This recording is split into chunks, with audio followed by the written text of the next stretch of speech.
Hey everybody, just me. I wanted to make you a quick video and welcome you to almost the beginning of week 2. It seems like the summer is already flying by. I don't know where June has gone, but you will be beginning week 2. So chapters 1 and 2, just to kind of visit a few moments about those. Chapter 1 really is an overview of what is educational psychology, how is it viewed and positioned within education, and why are you even taking this class? So that's chapter 1. Chapter 2 starts getting into the cognitive side and brain development and where all these things happen within the brain. So a lot of this at this point is somewhat reviewed. There may be a few new things that Woolfolk introduces in chapter 1 and 2, but primarily 1 and 2 are pretty much review from a general psychology class or even a development class or a biology class. So kind of fused all of those together in those first 2 chapters. As we start chapter 3, 4, 5, 6 on up, we start learning about different theorists such as Piaget and Vygotsky and how their learning theories apply to what they feel is how humans learn. Now remember, theorists, there's all different theorists out there, and you can kind of mix and mingle and decide what you like, what you don't like, how you seeing applied to the classroom. They give you all kinds of theories, but then Woolfolk also gives you really good pragmatic examples of how you would see this in the classroom or how you would help students adjust in the classroom based on different learning needs. So that goes through the first, about the first 8 chapters, 9 chapters, and then at chapter 10 we start seeing a development of talking about learners with special needs. We talk about learners that are non-native English speakers, and then chapters 11, 12 on, we start learning about the pragmatic side of applying all of this in the classroom, so classroom management and etc. So you can kind of see a progression as we go through these chapters.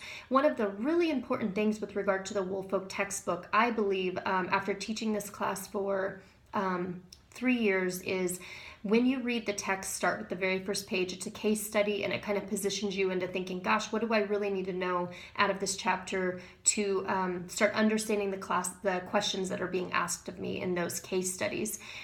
Secondly, there's an opposing page that gives you a synopsis of the entire chapter, and it outlines basically the top or main topics and what you're going to study throughout that chapter. It says, this is what you've done, here's what you're doing, and here's where we're going. So it gives you a nice little roadmap, and Woolfolk's are very good at the design of the textbook in this 12th edition.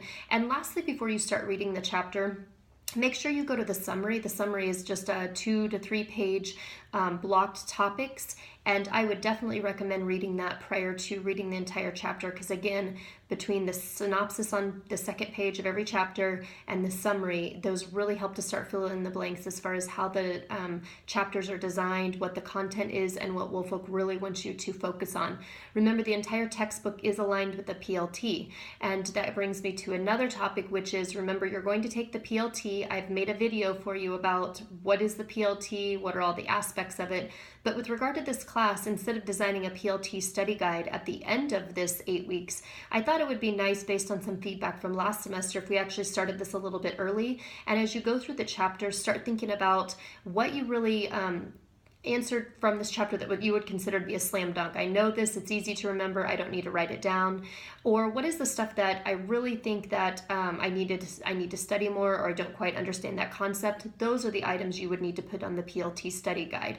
Again, everybody's study guide is individualized, and everybody knows what they're going to need to study and remember really well, and other things they're not going to remember so well. So the PLT study guide, again, is very individualized and should be designed over the course of the semester. That's why I introduced it very early in Module 1 for chapters 1 and 2.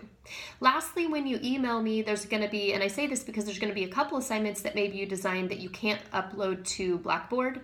And if that's the case, you're going to email me at that ejjones@mail.fhsu.edu account. Make sure you always indicate that you're in educational psychology and indicate the assignment that you're submitting. Because I am grading for about 70 students in an 8-week period, so it just helps me to stay a little bit more organized.